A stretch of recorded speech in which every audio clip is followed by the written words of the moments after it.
ladies and gentlemen, world-famous Gen Z rock star Farrell here, and I'm telling you why Cake should have played the Super Bowl, not Kendrick Lamar. Oh my God! It's because 48% of Americans, they asked and they said, what's one of your favorite genres?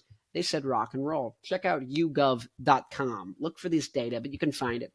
Another 30%, only 30% said rap was one of their favorite genres. So just to remember, 48 up here said rock. Almost half the country said rock is one of my favorite genres. Less than a third said rap is one of my favorite genres. That's as of last year. As of last year. They should not have had Kendrick Lamar play the Super Bowl. Here's another reason why. He's notorious for having these deep lyrics. You need a thesaurus and an entry-level college literature, curriculum to understand what he's saying. Well, that's like interrupting a gladiator match. Two gladiators fighting. Boom, boom, boom. Violence, concussion. Fighting a lion. And you're putting Shakespeare. That's not what this is for. Big, loud, fun. Rock music is higher energy than Kendrick Lamar, at least.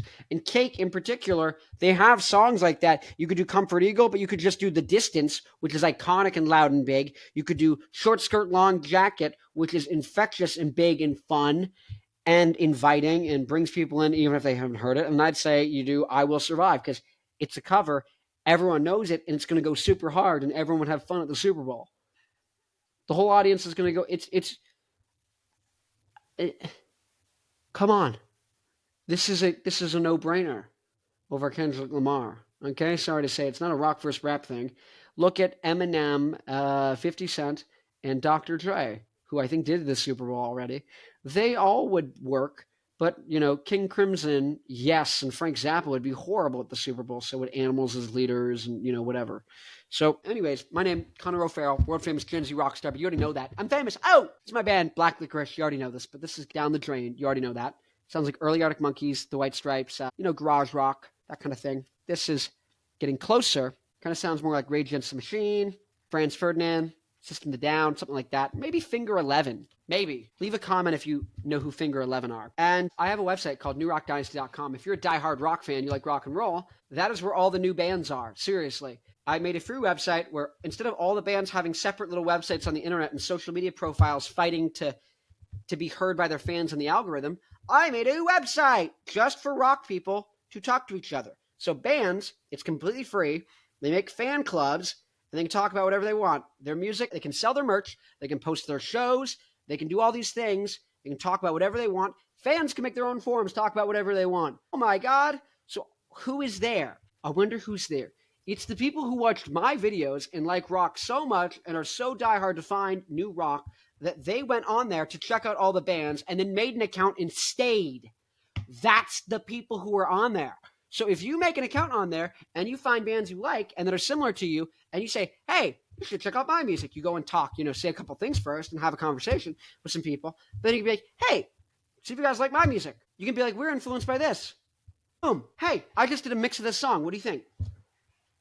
Boom. Oh, whatever. You know what I mean? Like, go on there. That's how you're going to find fans. Anyways, but if you want to find new music and you're a fan, go on there as well. Because the bands who are making music who are so dedicated, they're like, I'm going to make a freaking account on this website. I don't care. I'm going to talk to everyone on this website because these are the diehard people. Those are the people who are going to make music. And even if they're just starting out and it's not like the production or whatever isn't there where you want it to be, they're the people who are going to get the production there and going to get the songwriting even better because they're the ones who care the most. Okay? If you're a band, all it takes is 1,000 fans on newrockdynasty.com spending $100, whether it's on merch or tickets throughout the course of 360 days. That's whatever, 30 cents a day on just random stuff from your band, and you make $100,000 a year if 1,000 people spend $100 in your band. So if you care about bringing back rock, Rick Beato doesn't, Fantano doesn't. They say they do, but they don't actually do anything.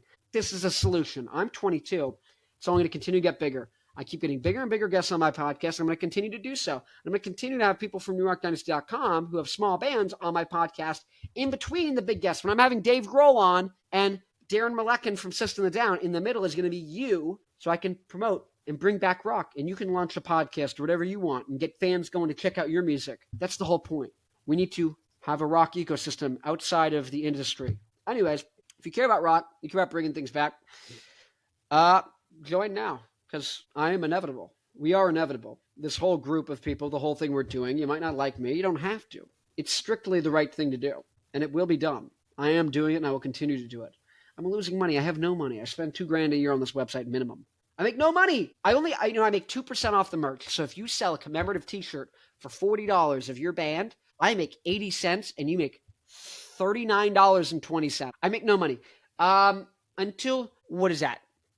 Like hundreds of thousands of dollars worth of purchases need to be going through on the website for me to break even. At least thousands, but hundreds to thousands. I'm not doing the math on this now. But all this is to say, actually, there'd need to be $100,000 worth. So people would need to be making $100,000. Users of the site need to make $100,000 before I stop losing money. People on the site need to make $100,000 before I stop losing money. That is how much I care about rock. And I want people to stop losing. I want to stop losing money. Do I not? Of course I want to stop losing money, which means I want you and fans to spend at least $100,000 a year on the site so I stop losing money. Now you might say, why don't I go on Instagram and TikTok? Great, go there, but they can ban you at any time. They can stop showing you to people. The algorithm changes, you're screwed. You don't get to just see everything that's posted. Your fans don't get to see everything you're posting. On New Rock Dynasty, they do. How do you know who are your followers? You might have 2,000 followers on Instagram and only 30 people on New Rock Dynasty. The 30 people will actually come to your show. Those 2,000 won't. That's the point. Anyways, I need to make $100,000. You need to make $100,000 for me to break even. To break even. To not be losing money. I care. Rick Beato does not care. He says he cares. He sells you a guitar course. Guys, you can Google guitar lessons. You know this, right? You can Google them. What are we doing? What are we doing? Anyways, Rockers Unite. It's inevitable. I'm going to be rich and famous within like a month. It doesn't even matter. This is one of 8,000 videos. In this next video, I break down why I think Megadeth, I know, a little out there, would still be an excellent choice for the Super Bowl over Kendrick Lamar. So remember, like, subscribe, comment, and Rockers Unite.